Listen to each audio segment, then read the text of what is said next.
ಫಲಿತಾಫಲ 3. ವಿವಿಧ ಪರಿಸ್ಥಿತಿ ಮತ್ತು ಉದ್ದೇಶಗಳಿಗೆ ಅಂದರೆ ಸೂಚನಾ ಫಲಕದಲ್ಲಿ ಹಾಕುವ ಸೂಚನೆಗಳು ವಸ್ತುಗಳ ಪಟ್ಟಿ, ಕತೆ, ಕವಿತೆ, ಪ್ರಬಂಧ, ಪತ್ರ ಇತ್ಯಾದಿ ಅನುಸಾರವಾಗಿ ಬರೆಯುತ್ತಾರೆ. ಅನ್ವಯವಾಗುವ ಪಾಠಗಳು ಪಾಠ 3 ವೀರಮಾತೆ ಜೀಜಾಬಾಯಿ ಮತ್ತು ಪಾಠ 8 ತಾಯಿಗೊಂದು ಪತ್ರ. ಚಟುವಟಿಕೆ 1 ಹೋಟೆಲ್ ರಂಗಣ್ಣನಿಗೆ ಸೂಚನೆಗಳನ್ನು ನೀಡೋಣ.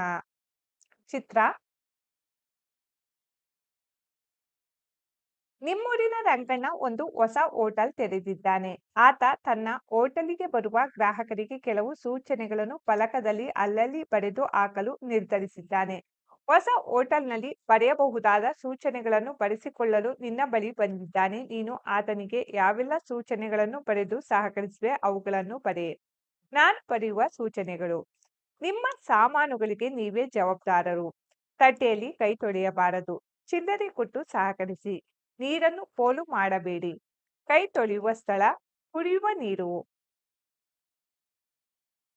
ಚಟುವಟಿಕೆ 2 ದರಪಟ್ಟಿ ರಚಿಸೋಣ. ರಂಗಣ್ಣನ ಹೋಟೆಲ್ ಮೆನು ದರ.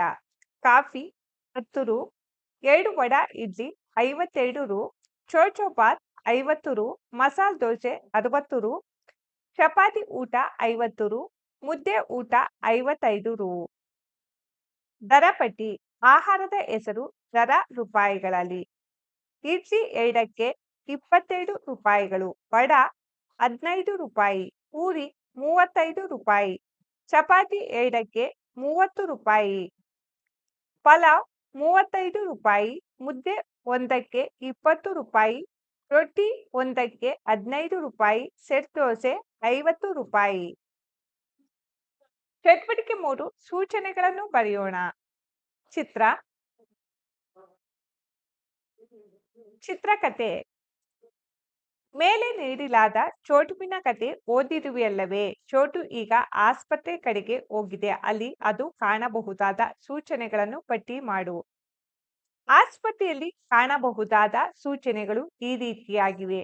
ನಿಶ್ಶಬ್ದವಾಗಿರಿ. ಔಷಧ ದೊರೆಯುವ ಸ್ಥಳ. ಚುಚ್ಚುಮದ್ದು ನೀಡುವ ಸ್ಥಳ. ವೈದ್ಯರ ಕೊಠಡಿ. ಒಳಗೆ ಪ್ರವೇಶವಿಲ್ಲ. ಧೂಮಪಾನ ನಿಷೇಧಿಸಿದೆ. ಶಾಲಾಗಿ ಬನ್ನಿ. ಚಪ್ಪಲಿಯನ್ನು ಹೊರಗೆ ಬಿಡಿ. ಚಟುವಟಿಕೆ 4 ನನ್ನ ಮೆಚ್ಚಿನ ಊರು ನೆಚ್ಚಿನ ಮಾತು. ಮೆಚ್ಚಿನ ಊರಿನ ಬಗ್ಗೆ 4-5 ವಾಕ್ಯಗಳನ್ನು ಬರೆ. ನನ್ನ ಮೆಚ್ಚಿನ ಊರು ಮೈಸೂರು. ಮೈಸೂರು ಕರ್ನಾಟಕ ರಾಜ್ಯದಲ್ಲಿರುವ ಒಂದು ಪ್ರಸಿದ್ಧ ನಗರ. ಮೈಸೂರು ಅದೇ ಹೆಸರಿನ ಜಿಲ್ಲೆಯ ಆಡಳಿತ ಕೇಂದ್ರ ಮತ್ತು ಇಂದಿನ ಮೈಸೂರು ಸಂಸ್ಥಾನದ ಹಳೆಯ ರಾಜಧಾನಿ. ಇಲ್ಲಿ ಅನೇಕ ಅರಮನೆಗಳಿರುವುದರಿಂದ ಮೈಸೂರನ್ನು ಅರಮನೆಗಳ ನಗರ ಎಂದು ಕರೆಯಲಾಗುತ್ತದೆ.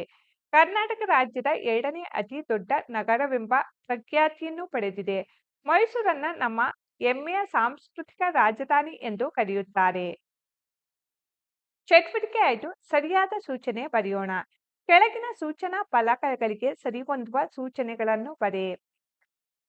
ಮುಂದೆ ಆಸ್ಪತ್ರೆ ಇದೆ, ನಿಧಾನವಾಗಿ ಚಲಿಸಿ.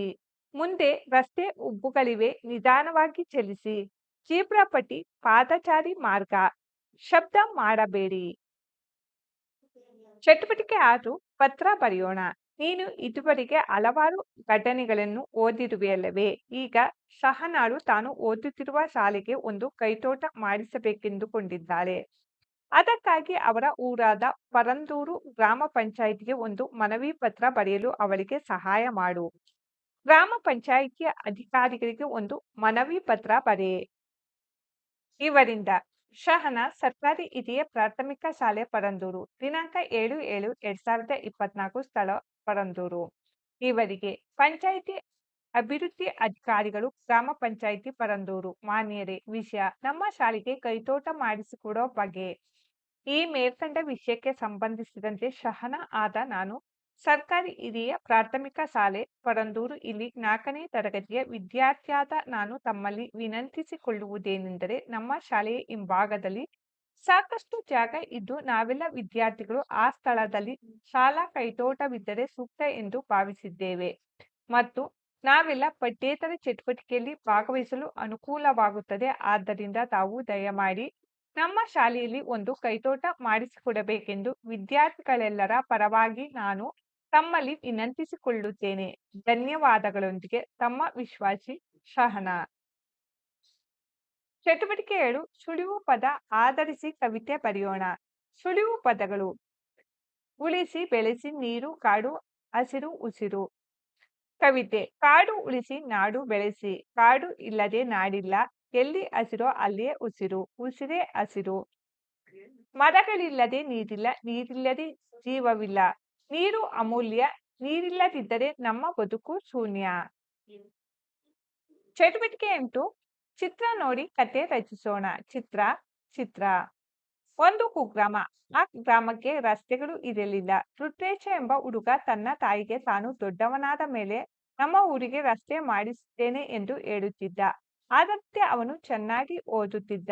Mobile, TV ನೋಡುತ್ತಿರಲಿಲ್ಲ. ಬಿಡುವಿನ ವೇಳೆಯಲ್ಲಿ ತಾಯಿಗೆ ಸಹಕರಿಸುವುದು ಇಲ್ಲವೇ ಓದುವುದು ಮಾಡುತ್ತಿದ್ದ. ಮುಂದೆ ದೊಡ್ಡ ಅಧಿಕಾರಿಯಾದ.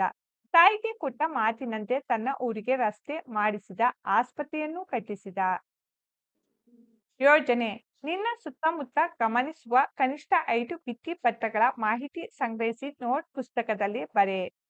ನನ್ನ ಕಲಿಕೆ ಹೀಗಿದೆ.